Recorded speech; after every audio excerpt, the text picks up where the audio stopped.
I think that it's been really cool to see the entire team being used. I think it really reinforces this idea that we really try not to work in silos, and no event, no program is really done without the effort of like all of our different teams.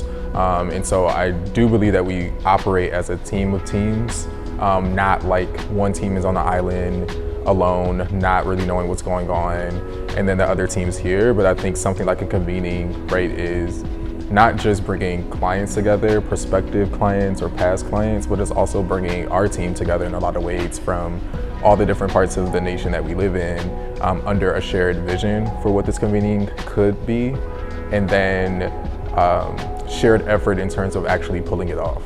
And so I think that something like a convening and what I've been experiencing is something we talk about in our facilitations all the time, which is that you really do need to approach your equity efforts with the head and the heart. And I think this convening and what I've been seeing, what I've been experiencing is the head pieces, right, of like the logistics of how things are coming together, and the different sessions in terms of how those are coming together and how those are facilitated. But I'm also seeing the heart pieces in the ways that the keynotes speakers have been chosen, in the way that the little interactions in between sessions I'm noticing between people who don't know each other and are meeting each other for the first time. And so I think that what I've been seeing and observing in the convening is this perfect blend of Beloved's philosophy, our vision, right, for coalition building, our vision for how people come together in community and in shared space. I also went to a session today about belonging and how do we rebuild connections when sometimes harm is done or where shame and blame comes into play. And so I think in that space, there was so much vulnerability between like strangers and the way that the facilitators were able to create that space and cultivate it and hold it and allow other folks to hold it for each other was really interesting and beautiful to see, because that's not an easy thing to do in facilitating a space like that.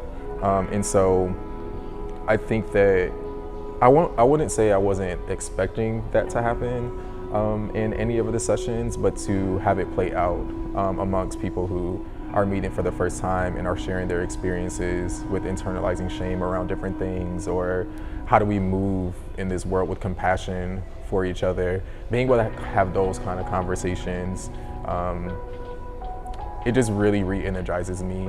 I also moderated a panel yesterday for our hospitality cohort, and so that was another one of my re-energizing moments, just to hear specifically from the people in the cohort, like how has it been impactful? Because sometimes as the project manager and facilitator, we don't always get to hear those wins from them because they're in the work. And so it was really cool to hear them celebrating themselves and hear that the cohort is actually effective. And it's not just Zoom sessions that you're going to for 4 hours, but they were talking about real shifts that they're making in their practices, in their businesses to make them better. And so that was, I guess, this wasn't your question, but one of my proudest moments, I think, being at this convening and a member of Beloved was just hearing directly from the people who are experiencing us, the impact that we've been able to have. Yeah, I think the acknowledgement is so powerful because it pushes us to remember, right? Remember that we are on land that has been colonized, but it also pushes us to remember that indigenous nations and indigenous people as humans are still here. Bulbancha is still a place. That's why they say that Bulbancha never left.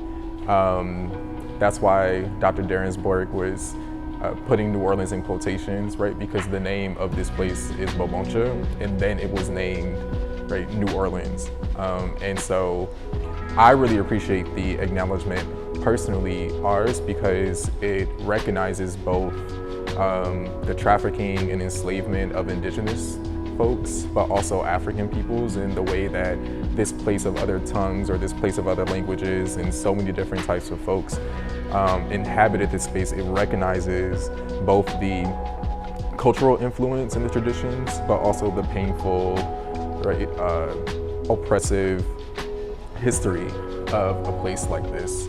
And so I really appreciate the land acknowledgement that Jeffery Darensbourg helped us write, because it also allowed us to pay him directly for his labor. And that is something that he was talking about in terms of acknowledgement, is that it's not just about acknowledging the land before your meeting, but it's also about how is your organization actually committing and giving funds and money and resources and support to the indigenous nations that you are naming in your acknowledgement.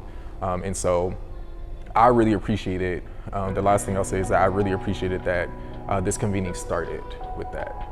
That it wasn't like at the end, or it wasn't like randomly at lunch in the middle, not saying like those positions are bad, but saying I think there's a power in naming the space. And when he asked people to raise their hands, if that was the first time that you ever heard Bulbancha, several people rose their hands. And so I think that is really important to start off with that naming and get it familiar in people's heads that this is where they're at, because it sets the tone for the rest of how the convening happens. And also, I love that it happened in the beginning, because people are going out after the convening. Like, you're going and exploring the city.